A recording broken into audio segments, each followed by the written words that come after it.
하겠습니다.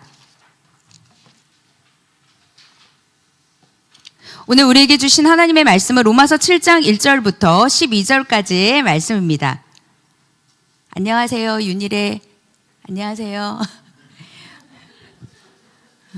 제가 마이크 들고 있어서 마이크를 쳐다보는 건지 저를 쳐다보는 건지 저 보신 거죠?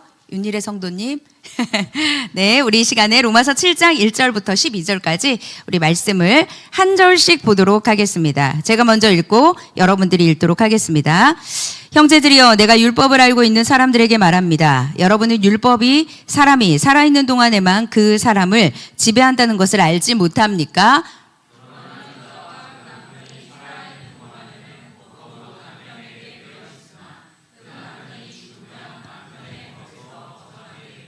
그러므로 남편이 아직 살아있을 때 여자가 다른 남자에게 간다면 가늠한 여자라 불릴 것입니다. 그러나 만일 남편이 죽으면 그 법에서 벗어나게 되므로 다른 남자애가 가더라도 가늠한 여자가 되지 않습니다.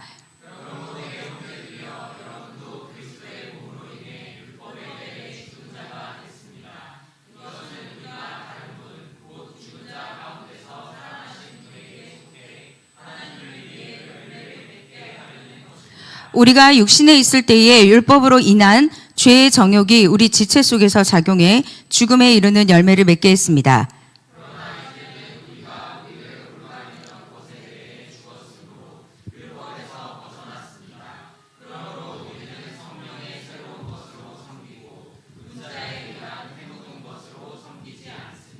그러면 우리가 무슨 말을 하겠습니까? 율법이 죄입니까? 결코 그럴 수 없습니다. 율법에 비춰보지 않았다면 나는 죄를 알지 못했을 것입니다. 율법이 탐내지 말라고 하지 않았다면 나는 탐심을 알지 못했을 것입니다.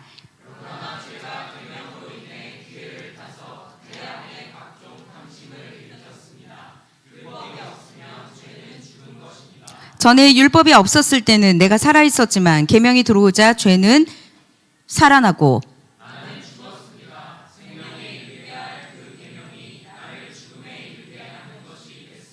죄가 계명으로 인해 기회를 타서 나를 속이고 그 계명으로 나를 죽였습니다. 그러므로 율법도 거룩하고 계명도 거룩하고 의롭고 선합니다. 아멘. 네, 오늘은 의무가 아닌 사랑의 방식으로 섬기다라는 제목으로 여러분들하고 로마서 7장 말씀을 함께 보도록 하겠습니다. 여러분, 의무로도 살죠. 그러나 의무보다 더 충만한 거는 사랑으로, 기쁨으로, 그다음 충만함으로, 감사함으로 그렇게 섬기는 것이, 그렇게 사는 것이 우리를 더 넘치게 하죠. 그래서 오늘은 우리가 의무도 있지만 하나님께서 우리에게 그 의무에서 더 벗어나서 넘치게 살 수 있는 방법, 그것을 로마서 7장 말씀을 통해서 알려주고 계십니다. 그래서 이것을 여러분들과 함께 보도록 하겠습니다. 자, 여러분, 우리가 이제 기도 제목이 있잖아요. 우리 인생에서는 구할 것이 되게 많습니다. 하나님께 요청할 게 많은데요.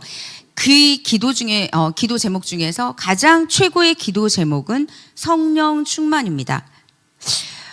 율법과 은혜에 대한 것이에요. 오늘 제목은 뭐 의무에서 사랑의 방식으로 했지만, 제목을 두 자로 딱 줄인다면 율법과 은혜. 율법이 무엇이냐?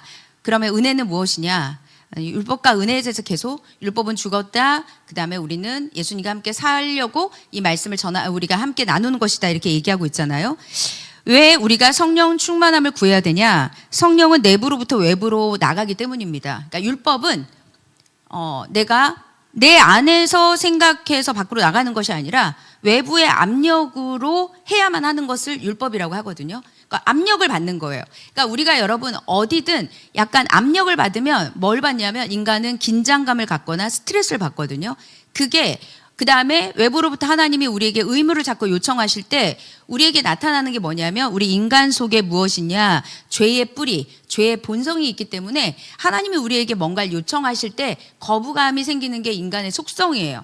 그러니까 하나님을 굳이 얘기하지 않아도 뭐 아주 아이들 같은 경우도 엄마 아빠가 이거 해라 그러면 이 인간 본성이, 그러니까 내 안에 있는 죄, 타락한 이 태생적 오류 때문에 누군가가 우리에게 좋은 이야기를 해도 거부감을 가지고 있거나 우리가 불편함을 느끼는 것은 인간 본성 때문에 그렇습니다.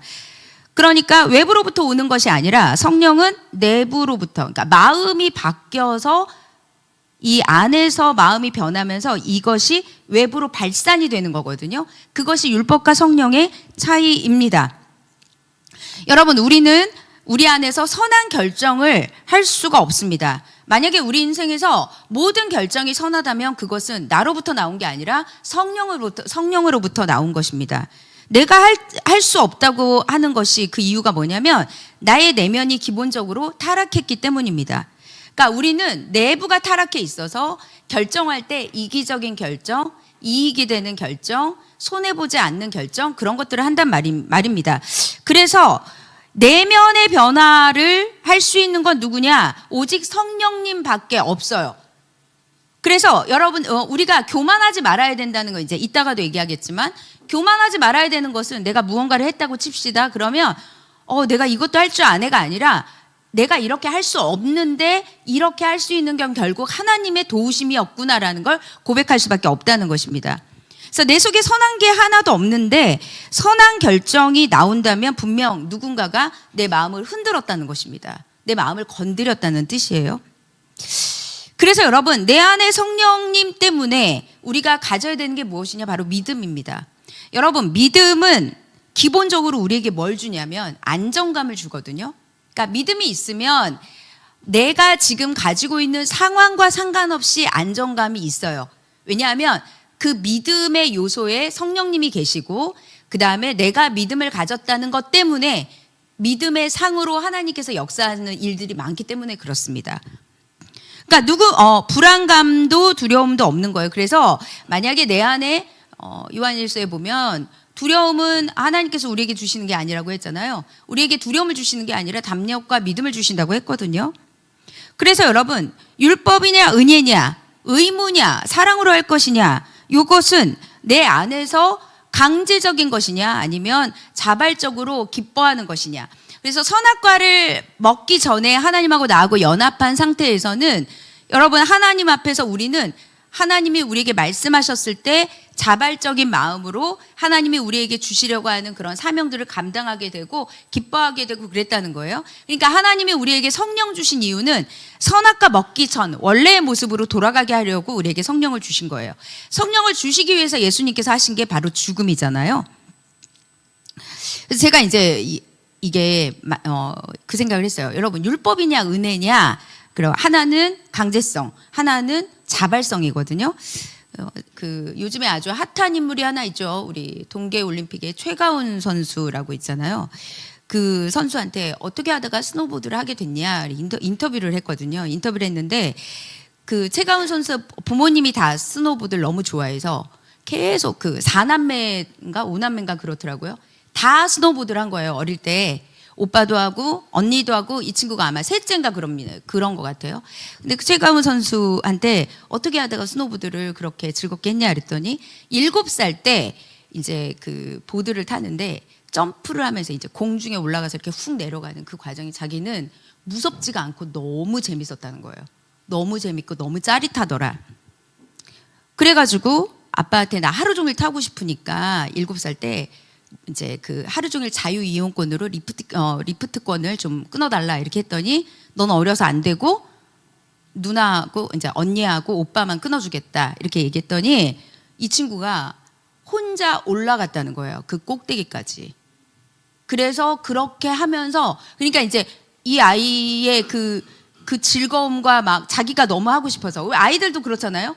어떤 거예요? 여러분, 공부해라 이게 아니라 뭔가 이렇게 자발적으로 무언가가 나온다는 것은 굉장히 대단한 사실 능력이에요.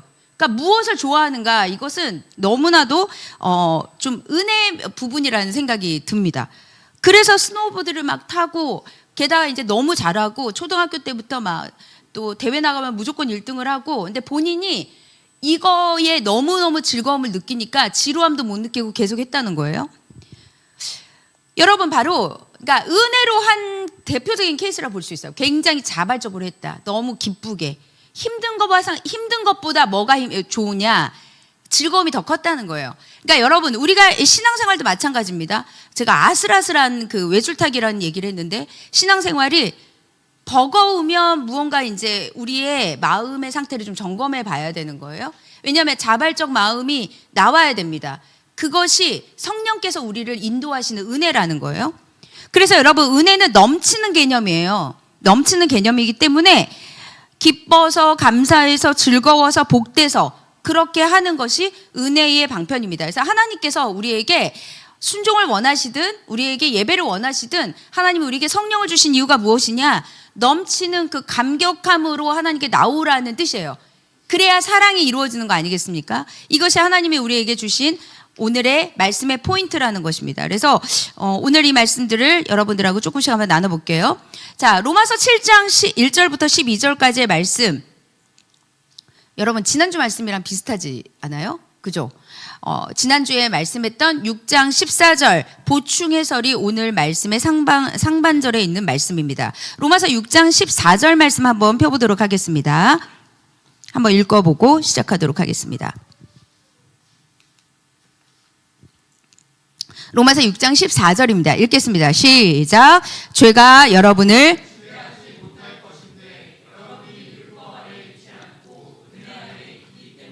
네, 앞에 적으세요. 여러분, 율법에 있지 않고 은혜 아래 있다. 그래서 계속 얘기한 게 그거죠. 여러분, 죽음이 커요? 생명이 커요?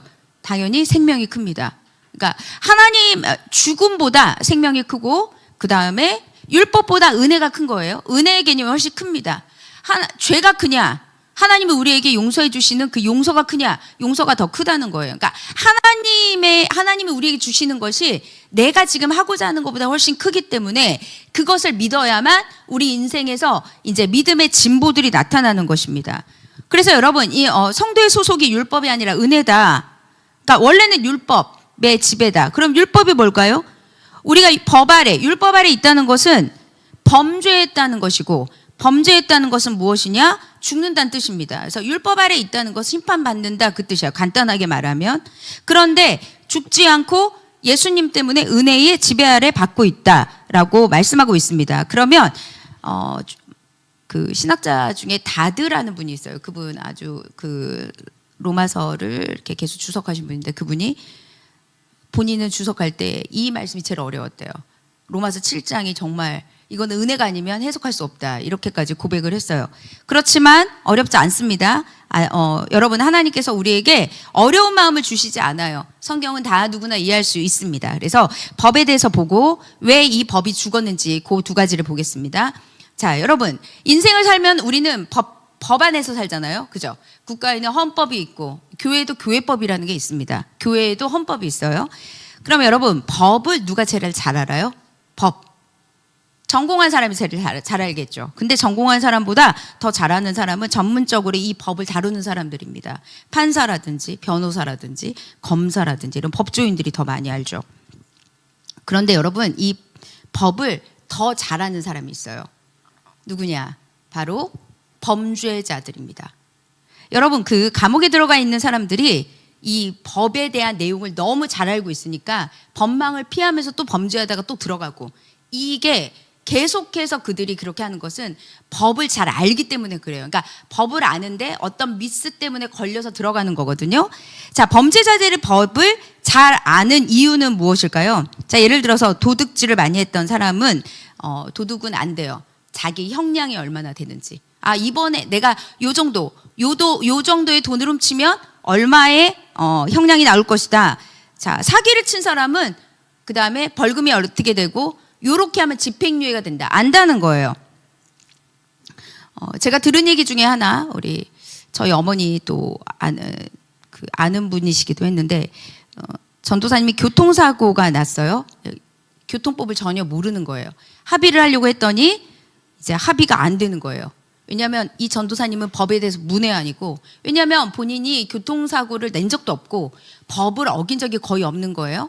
그래가지고 교통법을 모르니까 자기가 생각하는 수준에서 합의가 될 줄 알았는데 합의가 안 되는 거예요. 합의가 안 되는데 상대편은 법조항을 너무 잘 알고 있었던 사람이죠. 그래서 이분이 계속 쫓아다니면서 교통사고 특례법이 뭔지, 교통사고가 났을 때 어떻게 해야 되는지 열심히 쫓아다니면서 변호사한테 얘기 듣고 법조항 찾아보고 경찰서에 찾아가고 하면서 나중에 이분이 교통사고 박사가 됐습니다. 그러니까 이제 박사님이 되셨다는 게 아니라 그 정도로 전문가가 될 정도로 많이 알았다는 것입니다. 자, 무슨 말이냐? 하나님의 자녀도 이렇다는 거예요. 하나님의 자녀도. 자, 십계명을 예를 들어보면 도둑질하지 말라, 간음하지 말라라고 말씀을 하셨을 때 여러분, 우리가 만약에 예를 들면 자, 살인하지 말라라는 예를 한번 들어볼게요. 자, 살인하지 말라 그러면 우리는 마음속으로 이미 압니다. 뭐를 아냐? 내가 미워하면 죄라는 걸 안다는 거예요. 그러니까 우리가 왜 이 죄를 아냐? 왜 죄를 아냐? 우리 안에 이미 우리는 범죄자, 죄의 본성으로 태어났다는 게 근거가 있기 때문에 말씀으로 여러분 아무리 합리화를 해도 여러분들이 나는 그래도 이 정도는 안 했어 이렇게 생각하더라도 어디서 우리가 죄인이라는 걸 아냐면 양심이 우리를 불편하게 하잖아요. 찔리는 거예요. 그것 때문에 알게 된다는 거예요. 범죄자는 오히려 이 법에 대해서 훨씬 더 잘 알게 돼 있다. 그래서 여러분 우리는 이미 법을 다 알고 있습니다. 그래서 눌리는 거예요. 알고 있으니까. 그걸 피해가고 싶은 마음도 있는 거죠. 믿는 자로서 의무를 다하지 못하니까 눌리는 거예요. 근데 그 눌리는 그 감정 가운데서 마귀가 그걸 너무 잘 아니까 마귀가 그것을 이용을 하는 거죠. 나는 죄인이 아닌데요? 여러분, 내가 죄인이 아니라는 것을 확인하려면 여러분들은 정말 모든 미움과 시기와 질투와 이 모든 것들을 몰라야 합니다. 우리는 알고 있어요. 그렇다면 우리는 죄를 알고 있다는 뜻입니다.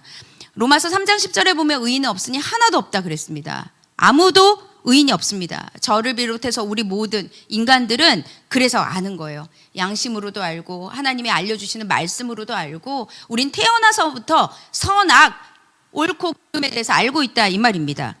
그래서 이렇게 법에 굴레에 놓여 있다는 것이죠. 그런데 이 법이 이 죄가 더 심각한 건 여러분 뭔지 아세요?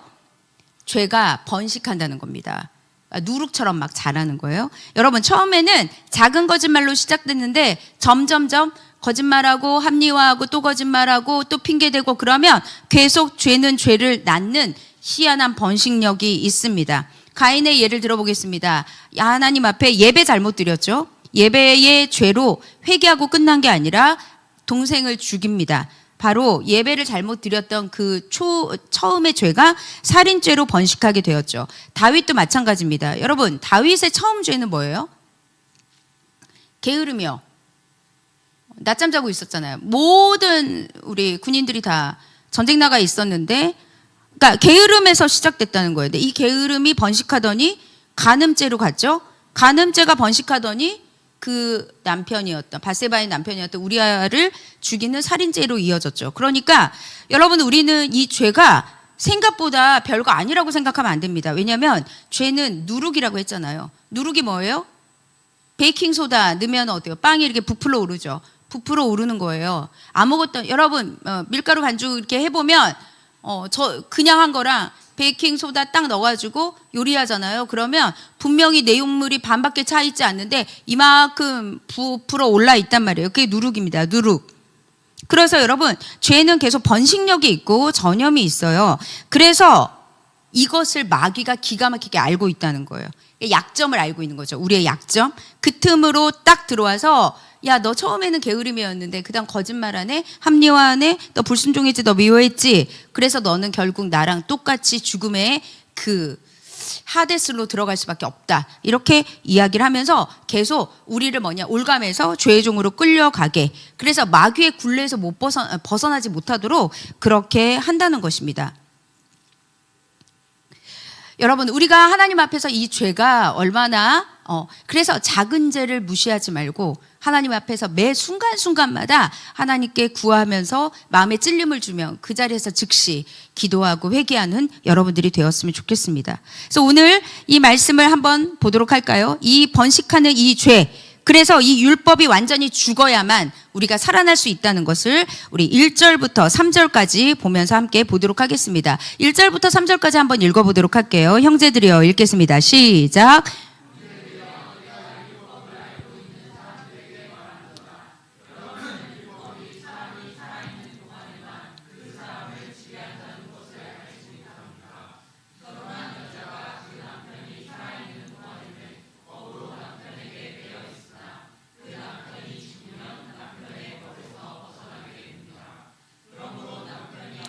살아있을 때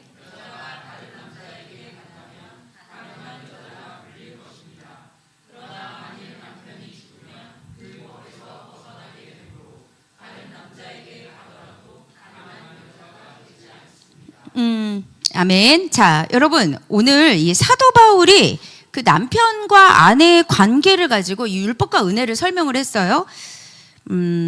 자, 요걸 한번 정리해 볼까요? 자, 어떤 폭군 남편과 결혼한 여자가 있다고 한번 쳐봅시다. 그런데 그 남편이 규칙을 세워놨어요. 규칙을 세워가지고 몇 시까지 밥 줘야 되고, 몇 시까지 빨래해야 되고, 몇 시까지 청소해야 되고, 몇 시까지 뭐 이렇게 다 규칙을 세워놨어요. 근데 규칙을 안 지키면 이 폭군 남편이 어떻게 하냐? 여자를 때리는 겁니다. 때리기도 하고, 그 다음에 집에서 나오지도 못하게 막 그렇게 막 괴롭히는 거죠. 그래서 이런 남편이랑 도저히 살 수 없었던 여자는 이제 결정을 하려고 합니다. 못 살겠다. 이혼해야 되겠다. 그렇게 생각을 한다는 거예요. 요즘에는 여러분 이렇게 못 살죠. 이렇게 사는 사람들이 많이 없죠. 물론 가끔 뉴스에서 보면 있기도 합니다. 자, 그런데 이 바울 시대에는 남편에게 이혼을 청구한다는 것은 언감생신, 이거는 도저히 있을 수가 없는 것입니다. 그래서 사도 바울이 이렇게 고백하죠. 이 폭군에서 벗어나는 것을 하려면 딱 하나, 죽으면 된다 였습니다. 죽으면 남편과의 계약 관계가 끝난다라고 말씀하고 있습니다. 자, 그러면 죽음으로 모든 관계가 깨어진다는 거예요. 이것이 이제 성경의 말씀인데, 율법에서 남편과 헤어지는 방법은 죽는 방법뿐이다 그랬습니다. 그런데 여러분, 율법이 죽을 수 있나요? 율법은 여러분, 하나님의 나라 가는 그날까지 죽을 수가 없어요. 율법은 죽을 수 없습니다. 율법은 주님 오시는 그날까지 1.1획도 변함없이 이 땅에 존재합니다. 가지고 있다는 거예요. 그러면 이 율법은 하나님의 법이고 하나님의 원칙이기 때문에 죽을 수 없어요. 그러면 누가 죽어야 되냐? 내가 죽어야 되는 거예요. 내가. 율법을 내가 죽어야만 이게 해결이 된다는 것입니다. 그래서 로마서 6장 4절에 보면 하나 그리스도와 죽으심과 연합해서 세례를 받고 그분과 함께 묻혔다 그랬습니다. 갈라디아서 2장 20절에도 내가 그리스도와 함께 십자가에 못 박혀서 죽었습니다라고 고백하고 있습니다. 그래서 그분과 함께 죽고 그분과 함께 산다는 것을 말씀하고 있습니다. 무슨 말이냐? 여러분, 율법으로부터 자유해지는 건 내가 죽는 길입니다. 내가 죽어야 되는 것입니다. 새 생명을 얻기 위해서 죽어야 되는 것, 이것이 바로 성경에서 말하는 복음이에요. 근데 여러분, 우리가 죽어야 산다고 하죠. 한 알의 밀알이 땅에 떨어져 그대로 있으면 그대로 남고 죽으면 많은 열매를 맺는다고 했습니다. 근데 인생의 모든 부분이 사실은 많은 부분 내가 죽어서 얻어가는 새 생명이 굉장히 많다는 것입니다. 그래서 갈라디아서 5장 24절에 보면 그리스도 예수께 속한 사람들은 육체와 함께 그 정욕과 욕망을 십자가에 못 박았습니다. 그러니까 무슨 말이냐? 네가 이제부터 십자가에 못 박아라가 아니라 너 이미 십자가에 못 박혀 죽었다. 그러니까 우리의 복음에서 핵심 무엇이냐? 내가 이미 정욕도 육체도 율법도 예수님과 함께 이미 죽었다는 걸 믿는 게 복음이에요. 이걸 믿어야 돼요. 요거부터 시작하지 않으면 복음에서 여러분 시작을 할 수가 없습니다. 내가 죽었다는 것을 온전히 믿어야 된다는 것입니다.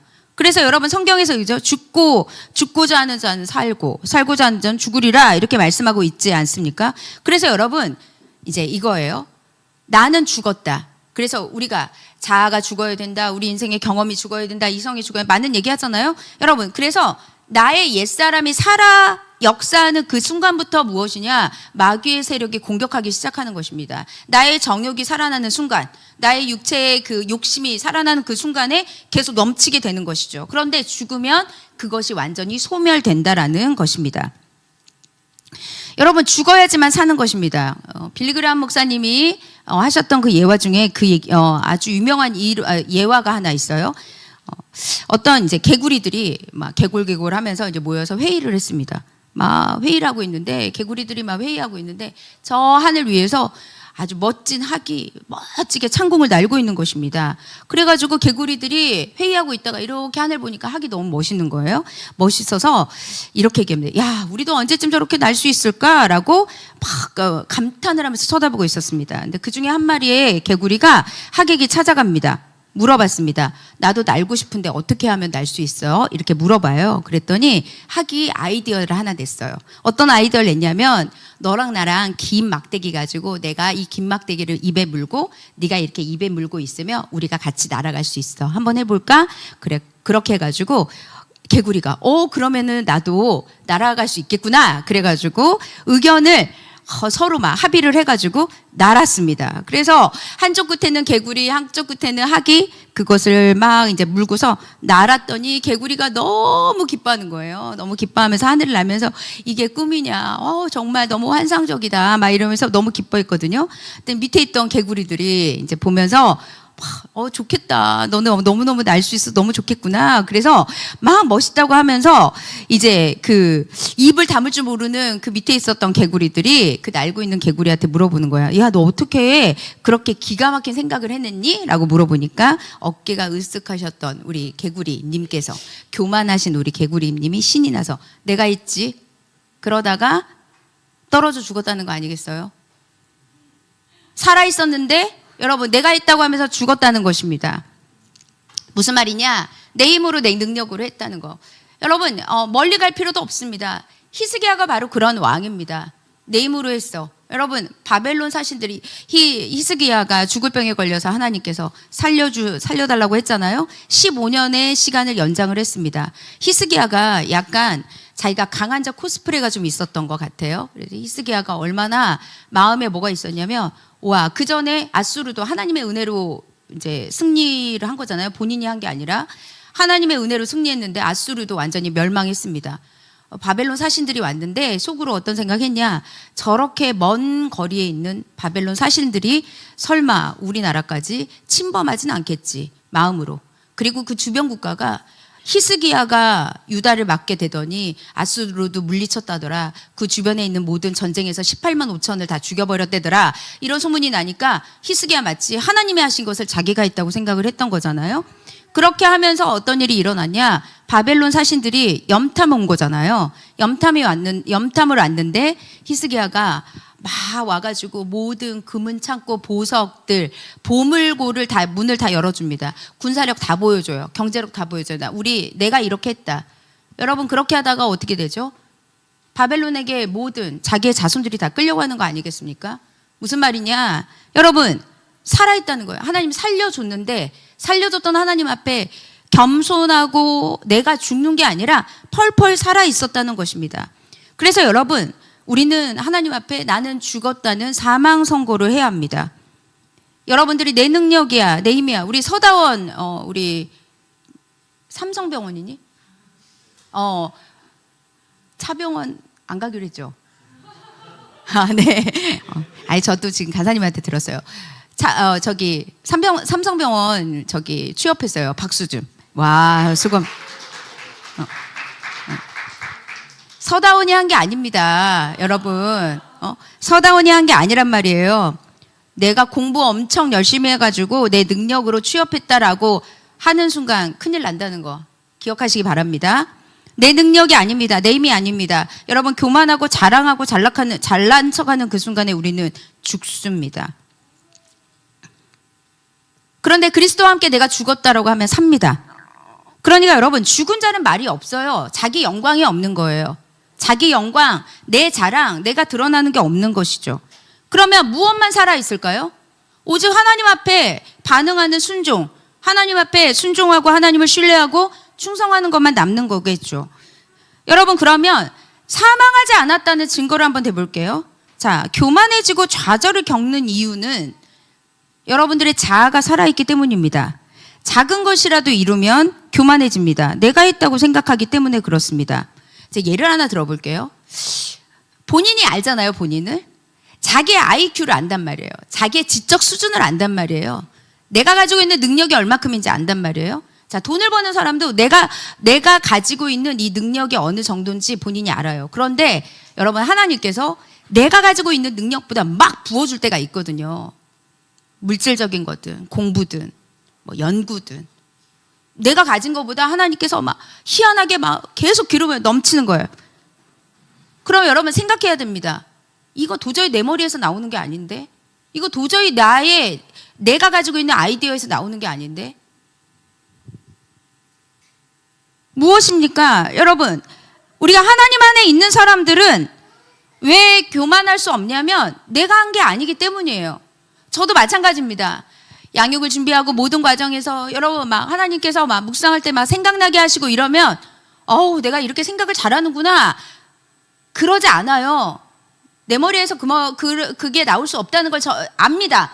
이거 하나님이, 여러분, 우리가 어떤 걸 막 찾는 거 있잖아요. 요즘에는 AI로 서치도 많이 하고 인터넷으로 그렇잖아요. 책도 우연히 봤던 책이에요.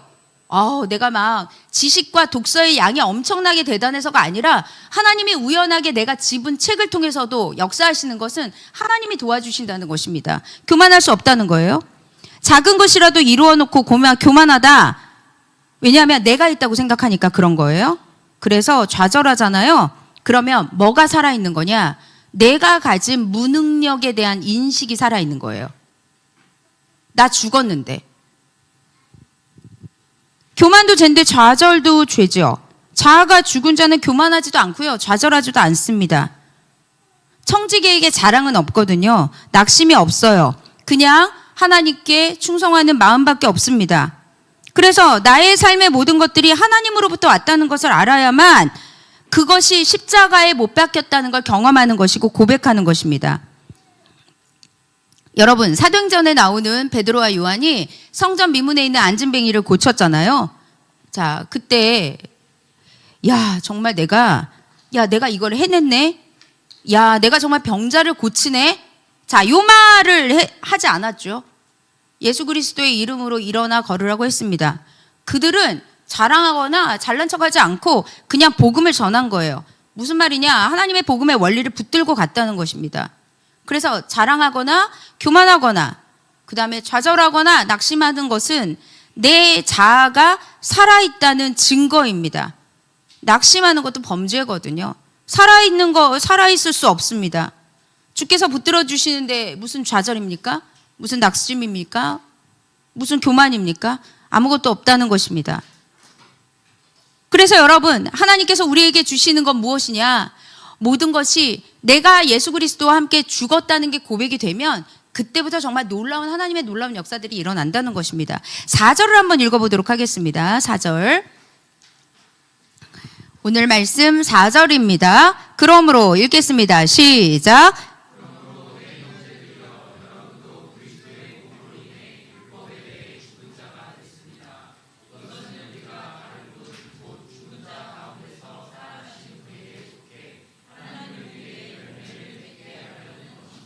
아멘. 자, 무엇이죠?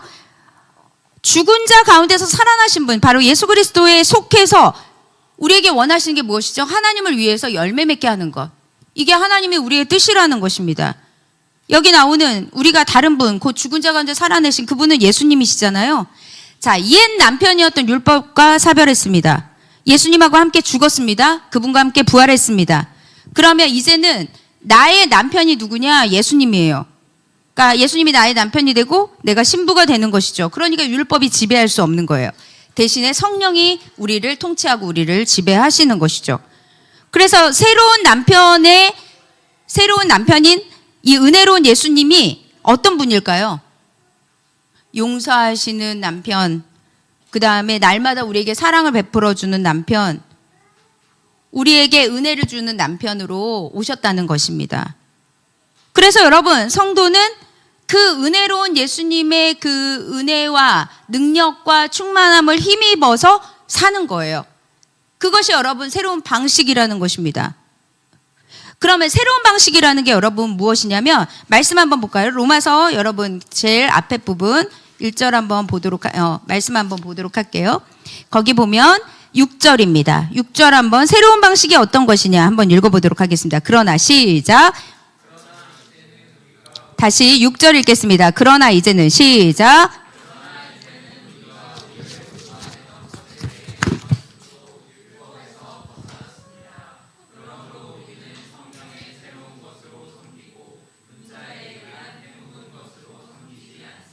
네, 여러분 오늘 말씀의 제목입니다. 성령의 새로운 것. 성령의 새로운 방식으로 섬기다, 성령의 새로운 생명으로 섬기다라는 뜻입니다. 새로운 방식은 무엇이냐? 강제가 아니라, 의무가 아니라 사랑의 방식으로 예수님이 원하시는 그 방식으로 섬기는 것을 말합니다. 여러분 1993년인가요? 저는 제가 20대 때죠. 제가 20대 때 엄청 유명했던 영화 중에 쉰들러 리스트라는 영화가 있었습니다. 혹시 보신 분 있어요? 보신 분? 여기 집사님 보셨네요. 여러분 이거 실화예요, 실화. 제 기억에 그 당시에 아마 12개 부분 아마 모든 그 아카데미 영화상의 모든 걸 다 석권했던 영화였거든요. 굉장히 유명하고 혹시 기회가 되시면 보시면 참 좋을 것 같아요. 여기 보면 오스카 쉰들러라는 사람이 나오거든요. 이 사람하고 그다음에 독일군 장교 아몬 괴트라는 사람이 나오면서 이제 둘이 술을 마시면서 나누는 그런 대화가 있는데 이제 독일인 사업가죠. 이제 쉰들러라는 사람이 이 사람이 처음에는 이 사람들을 통해서 돈을 벌려고 하는 목적이 있었는데 유태인들이 참혹하게 죽는 걸 보고 자기의 재산을 다 털어가지고 1000명에서 1100명인가의 유태인을 구출해내는 실화입니다. 실화. 근데 거기서 이제 쉰들러가 힘에 대한 얘기를 합니다. 그래서 힘이란 무엇인가, 권력이 무엇인가라는 대화를 하면서 이렇게 말합니다. 사람을 죽일 수 있는 모든 정당한 이유가 있어도 죽이지 않는 것, 이게 힘이다. 그렇게 말합니다. 이게 진정한 힘이다 라고 말합니다. 무슨 말이냐? 죽일 수 있으면서도 죽이지 않고 때릴 수 있으면서도 때리지 않는 것, 은혜 베푸는 것, 이것이 진짜 힘이다라고 말하는 대사가 있어요. 명대사거든요. 이게 죽일 수 있는데 곧장 죽이고 그러지 않는다는 것입니다. 복수할 힘이 있어도 복수하지 않는 것. 여러분 이게 무엇이죠? 이게 진정한 힘인데 예수님이 가지고 있는 힘이라는 거예요. 예수님이 가지고 있는 것이 바로 이런 힘이고 성도도 이런 모습으로 살아야 된다는 것입니다. 자, 여러분 하나님께서 우리에게 막 폭군의 남편처럼 말 안 들으면 때릴 거야. 말 안 들으면 한 명 나가셨습니다. 지금. 자, 무슨 말이냐? 여러분, 의무는 우리를 굉장히 피곤하게 만드는데요. 사람은 자발적으로 할 수 있는 힘을 갖게 한다는 것입니다. 그리고 이 세상의 법은 뭐예요? 복수할 때 복수하는 거잖아요. 예수님을 믿는 사람들은 복수할 때 복수하지 않죠. 원수를 갚는 것이 내게 있으니 너희들이 그 원수도 사랑하라고 하나님이 우리에게 율법을 주시지 않았습니까? 여러분 그게 엄청 강력한 힘이라는 거예요. 미워할 수 있는데 미워하지 않는 게 더 큰 힘이라는 뜻입니다. 그러니까 여러분 이 하나님께서 우리에게 주시는 것은 죄보다 은혜가 크고 죽음보다 생명이 크고 의무보다 은혜가 더 크고 그 다음에 우리 이 율법보다 성령의 생명의 법이 우리에게 훨씬 크다는 것입니다. 우리가 지킬 수 있도록 이게 바로 새로운 방식이라는 거예요. 그래서 여러분 하나님께서 왜 우리가 예수님하고 결혼하게 만들었죠? 자, 나는 죽었다. 예수님하고 죽었다. 죽어서 끝이에요? 죽어서 끝이 아니라 죽은 목적은 새로운 결혼 때문에 죽은 거예요. 그 여자는 죽은 이유가 새로운 결혼을 위해서입니다. 무슨 말이냐? 죽음의 목적이 새롭게 시작하는 것 때문에 죽는 거거든요. 그러니까 예수님하고 연합하고 새 생명을 얻고 억지로 규율을 지키는 것이 아니라 하나님을 기쁘시게 하는 그런 열매들로 우리의 인생의 목적이 바뀌는 거죠. 내 하나님의 그 생명의 영광 원래대로 돌아간다는 것을 말씀하고 있습니다. 사랑하는 여러분, 그러면 여러분 한번 우리가 신앙생활 한번 점검해 보도록 할게요. 자, 두려움으로 하나님을 믿습니까? 사랑으로 믿습니까? 나는 주일 예배 헌금 봉사를 어떤 마음으로 하고 있습니까? 이거 안 하면 벌 받는 거 아니야? 이거 안 하면 복을 못 받는 거 아니야? 그러면 여러분 여전히 옛 남편을 눈치 보면서 사는 거죠. 그러니까 신앙의 의무감을 뛰어넘어서 나를 생명으로 인도하신 예수님이 나에게 주신 그 은혜가 너무 크니까 두려움이 아닌 사랑과 감사함으로 한다는 것입니다. 또 하나, 말씀 앞에서 여러분 무너질 때가 있죠. 죄책감 때문에, 정죄감 때문에. 이걸 한번 말씀드릴게요. 말씀을 읽거나 설교를 듣거나 자, 내 안에서 내가 살면서 시기와 질투와 욕심과 정욕이 올라온다고 칩시다.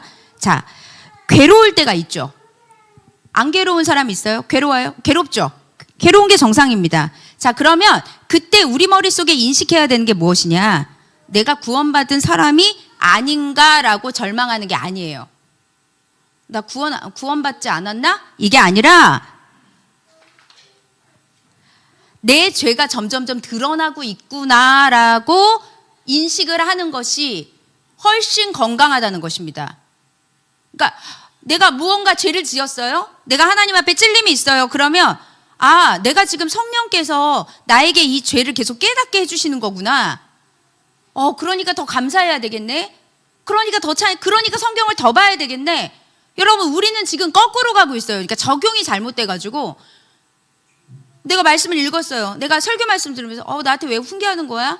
나는 이렇게 마음이 불편한 거야? 그게 아니라 마음이 불편하게 하는 건 여러분들의 마음이 아니라 성령께서 우리에게 점점점 죄를 드러나게 하고 있는 과정이니까 오히려 더 감사해야 된다는 것입니다. 그러니까 절망하는 게 아니라 정죄로 눌리는 것이 아니라 그래서 내 힘으로 안 되니까 내가 오늘도 십자가의 그 은혜가 필요하구나 이렇게 고백을 해야 된다는 것입니다. 그래서 여러분 이걸 느끼니까 내가 세상으로 가는 것이 아니라 내가 만약에 죄책감 때문에 세상으로 가잖아요. 그러면 옛사람이 작동하는 거예요. 그런데 내가 이 죄가 드러나는 것 때문에 하나님께 너무 감사해서 예수님께 달려가잖아요. 그러면 여러분 성령의 법이 작동하는 것입니다. 이게 중요한 거라는 거예요. 관계가 바뀌는 거예요. 완전히.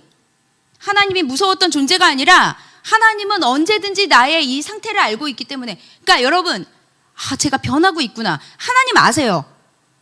말씀으로 우리가 역동적으로 하나님께서 주시는 그 은혜의 방편으로 자꾸 가야지 정죄감을 느끼면 여러분 모든 걸 포기하는 사람들이 있어요. 그거는 하나님께서 우리에게 원하시는 방법이 아닙니다. 그거는 마귀의 도구가 되거나 조종당할 확률이 높다는 것입니다.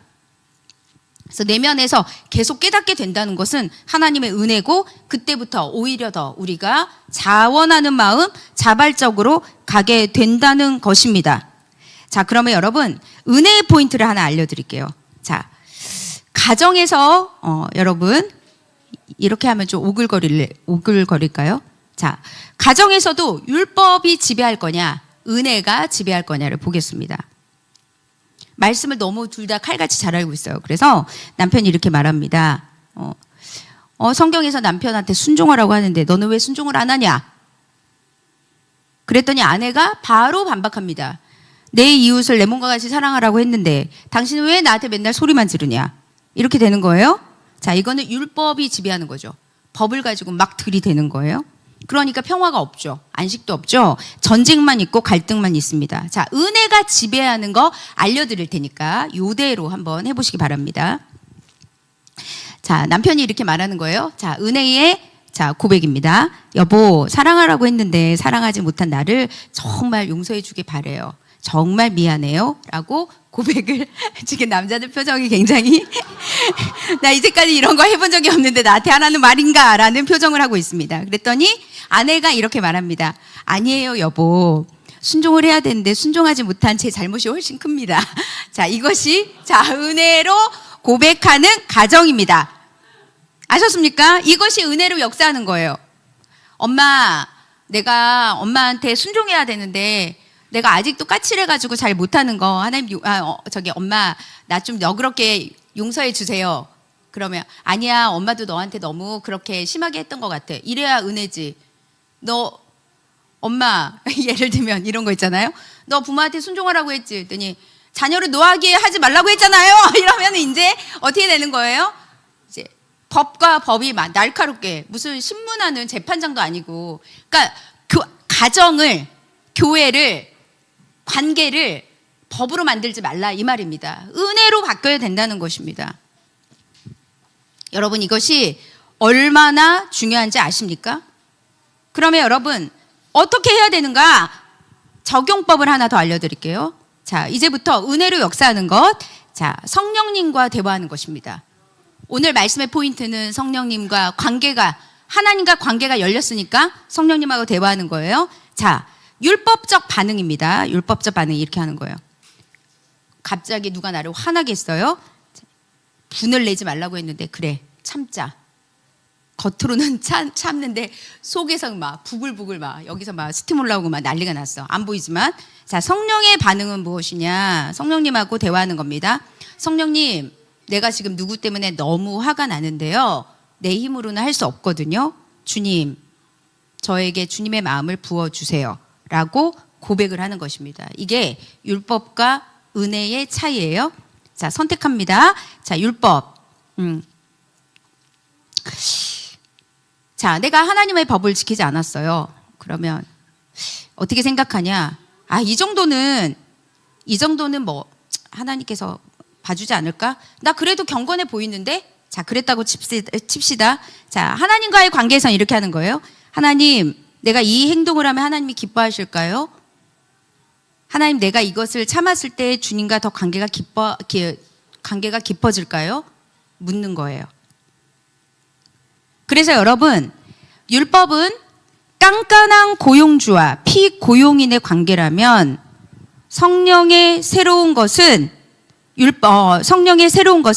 내가 성령님을 통해서 우리가 어떻게 해야 되는지 요거에 대해서 알려주시는 것이 로마서 7장의 말씀입니다. 말씀의 결론을 여러분들하고 함께 나누면서 정리를 한번 해볼게요. 자, 오늘 말씀까지 조금 까다롭지만 이제 뒤에서부터는 이제 조금 더 쉬워질 것입니다. 다음 주부터는. 자, 율법과 은혜를 한번 정리해 볼게요. 자, 율법은 문자적 계명이죠. 여기 있을 건데 지금 아버지가 자꾸 나가. 아이고야, 우리 이래를 여기다가 이렇게 내가 손잡고 설교를 해야 되나? 자, 율법은 밖에서 안으로, 은혜는 내면에서 밖으로입니다. 율법의 주된 감정은 정죄감과 무력감이에요. 무력감. 그런데 은혜는 감사하고 자유롭고 평안하고, 왜냐하면 성령님하고 계속 대화하면서 해소도 하고 회개도 하기 때문에 관계가 즉시 풀릴 수 있다는 거예요. 그래서 여러분, 율법은 죄에 끌려다니는 종노릇을 하는 것인데 은혜는 하나님의 자녀로서 누리는 것을 말합니다. 그래서 여러분, 율법은 죄가 더 분명해지는데 은혜는 죄로부터 자유롭게 되는 거예요. 그래서 오늘 마지막 자유와 믿음에 대해서 여러분들하고 나누고 말씀을 마치려고 합니다. 자, 요한복음 8장에 보면 진리를 알지니 진리가 너희를 자유케 하리라 그랬습니다. 여러분, 진리를 알면 자유롭게 된다는 말이 무슨 말씀일까요? 이사야 26장인가 거기 말씀해 보면 하나님께서는 심지가 굳은 자를 부르신다고 말씀을 하셨습니다. 심지가 굳은 자는 뭐죠? 믿음으로 고정, 나사가 딱 단단하게 박힌 자. 그러니까 믿음이 막 흔들리는 것은 여러분, 하나님에 대한 확신이 없기 때문이거든요. 믿음에 대한 확신, 구원에 대한 확신 계속 없으니까 이랬다 저랬다 가는 것이란 말이에요. 근데 여러분, 이 진리를 알지니 진리가 너희를 자유케 하리라 할 때 이 자유가요, 자유라는 게 뭐냐면, 여러분, 자유가 뭐라고 생각하세요? 내가 선택하는 거죠. 그죠? 내가 스스로 무언가를 선택하는 거잖아요. 근데 여기 유자는 원인에 대한 유입니다. 그러니까 말미암아서, 뭐뭐로 인하여서 유자거든요. 나중에 그 초등학교 아이들 그 한자에 나오던데, 유자가 요게 상형 문자인데요. 뭐냐면 심지라는 뜻이래요. 심지. 여러분, 심지가 뭐예요? 등불. 불이 켜지는 거 말하는 거잖아요. 심지가. 심지 모양이에요. 유자가 밭전자에 이렇게 위 하나 올라와 있잖아요. 심지가 뭐죠? 불입니다. 불. 내 안에 심지라는, 그러니까 이 유자는 심지의 모양인데 한자로 심은 마음 심자에다가 땅지자거든요. 이 심지는 뭐냐? 마음의 중심을 말하는 거예요. 마음의 뿌리를 말하는 거거든요. 근데 이 심지에 불이 붙어 있다. 뭘까요? 성령 충만한 걸 말하는 것입니다. 무슨 말이냐? 여러분, 진리가 내 속에 들어오면, 진리가 너희를 자유케 한다는 그 말은 하나님의 말씀이 진리가 들어오고 예수님의 진리가 들어오고 말씀이 들어오잖아요. 그러면 우리 속에 심지에 불이 붙는 것입니다. 이게 성령 충만함이시죠. 그러니까 엠마오로 가는 두 제자가 우리 마음이 뜨겁지 아니한가라고 말했습니다. 우리가 지금 그분과 함께 하나님의 말씀을 들었을 때 내 마음이 뜨겁지 아니하였는가? 나중에 그분이 예수님이라는 걸 알게 되었잖아요. 가슴에 불이 붙는 것, 심지에 불이 붙잖아요. 그러면 그때부터 내 안에서 성령의 역사의 그 힘이 역사하게 됩니다. 말씀의 힘, 믿음의 힘. 그래서 진리가 우리를 자유롭게, 여기서 말하는 자유는 내 마음대로 한다는 것이 아니라 내가 하나님의 진리에 묶여 있기 때문에, 진리의 안에 묶여 있기 때문에 세상으로부터 자유하다는 뜻이에요. 세상의 욕심과 두려움으로부터 온전히 자유할 수 있다는 뜻입니다. 여러분, 그러니까 우리 마음속에 말씀이 들어오면 심지에 불이 붙고 두려움이라든지 이런 모든 것들이 태워지는 거죠. 그것이 사라지는 것입니다. 그래서 디모데후서 1장 7절에 보면 우리에게 하나님이 주시는 마음은 두려움의 마음이 아니다 라고 말씀하시지 않습니까? 요한일서에서는 사랑은 두려움을 내어 쫓는다 라고 하지 않습니까? 그러면 우리는 하나님의 그 은혜 가운데로 들어가는 거에 대한 이제부터 무엇을 해야 되냐? 연습을 하셔야 되는 거예요. 성령님과 대화하는 것도 연습을 해야 됩니다. 주님께 묻는 것도 연습을 해야 되고, 말씀은 말씀, 나는 나가 아니라 이 말씀이 나랑 어떻게 연결해서 하나님이 나에게 주시는 마음이, 양육을 왜 할까요? 양육하면서 스크립트 딱 읽고, 자, 오늘 말씀에서 은혜 받은 거 한 줄 끝. 그게 아니라 이 말씀이 나랑 어떻게 연결될 것인가, 내가 이 말씀하고 어떻게 적용해서 살 것인가, 그거를 해야 되는 거 아니겠습니까? 사랑하는 여러분, 하나님께 고정이 되어야만 세상으로부터 자유할 수 있습니다. 맨날 이 나사가 막 풀려가지고 마음의 나사도 풀려있고 눈도 풀려있고 생각도 풀려있고, 그러니까 진리를 선택 안 하죠. 나사가 고정이 돼 있지 않으니까요. 그러니까 자꾸 본능 가운데 있는 거 아니겠습니까? 사랑하는 여러분, 오늘 하나님께서 우리에게 주신 이 말씀을 기억하며 우리에게 가장 필요한 게 무엇일까요?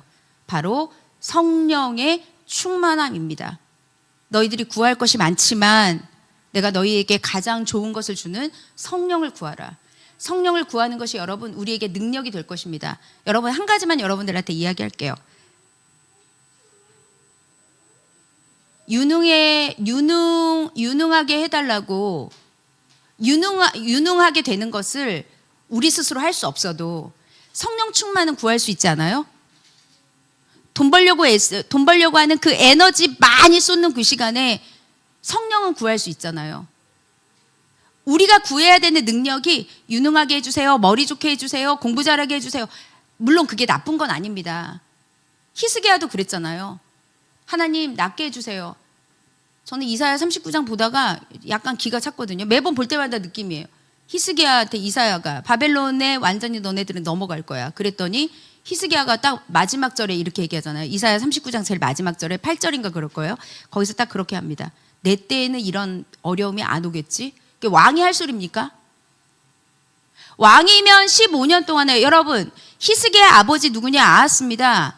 엄청나게 아수르 의지했던 자였잖아요. 히스기야 아들이 누굽니까? 므낫세 때문에 남들 다 망한 거예요. 15년을 살게 했을 때 그 중간에 40이 넘었을 때 므낫세를 낳은 거거든요. 므낫세한테 신앙교육 시켰어야죠. 바벨론에게 너희 포로들, 너네 자식들 다 넘어간다 그랬더니 나는 지금 괜찮으니까 난 괜찮겠지. 그게 왕이 할 소리냐고요. 그래서 히스기야의 기도가 아쉽다는 것입니다. 하나님 나 살려주세요. 우리의 인생의 기도가 그렇다는 거예요. 구하는 기도까지만 하고 그거보다 더 넘치게 하는 기도는 없는 거예요. 우리 자식 잘 되게 해주세요. 이 기도는 있는데 그 넘어가서 사명을 어떻게 이룰지, 하나님의 은혜를 어떻게 내가 전할지, 복음에 대해서 어떻게 살아야 되는 그 넓고 광활한 기도는 없다는 것입니다. 성령 충만의 기도는 우리의 협소한 기도를 넓혀줍니다. 여러분, 성령 충만을 기도해야 합니다. 그럴 때 하나님께서 역사하실 것입니다. 오늘 율법과 은혜, 율법으로 여러분 얼마나 지킬 수 있을 것 같아요? 작심해봤자 3일이고요. 더해봤자 옆에서 좀 도와주면 한 달? 그러다 무너지는 것입니다. 여러분, 우리 교회 성도들 중에 이제 제가 우리 청년들, 혼자 사는 청년들 이렇게 많이 있잖아요. 여러분, 혼자서 신앙생활하는 게 얼마나 어려운 줄 아세요? 혼자 사는 거 쉽지 않아요. 플랜 짜고 뭔가 계속. 왜냐하면 여러분 느끼실 겁니다. 혼자 있고 시간 좀 있으면, 여러분 시간 있으면 하나님 말씀 볼 것 같잖아요. 안 봐요. 그래 놓고서 이제 막 시험 때 되면은 그때 시간 내가 쓸 걸 후회해 놓고 또 뭐예요? 밤새고 막 벼락치기 하다가 또 아침에 늦잠 자서 또 시험 못 보고 막 우리 인생이 그렇다는 것입니다. 성령 충만을 구하십시오. 우리 인생 가운데 친히 찾아오셔서 그 나라 꿈꾸게 하시는 그 성령님을 만나야 합니다. 내 문제만 해결되는 거로 그냥 그렇게 사는 것이 아니라 하나님의 영광을 드러내면서 여러분들이 하나님의 그 역사를 맛보기를 바랍니다. 그럴 때에 우리 인생 가운데 하나님께서 오셔서 그 나라를 꿈꾸게 하시고 우리를 억눌린 자, 갇힌 자들에게 자유함을 주시는 그 하나님을 만나시는 여러분들 되시기를 주의 이름으로 축복합니다. 찬양하도록 하겠습니다. 성령이 오셨네. 우리 함께 찬양하도록 하겠습니다. 자리에서 일어나도록 하겠습니다.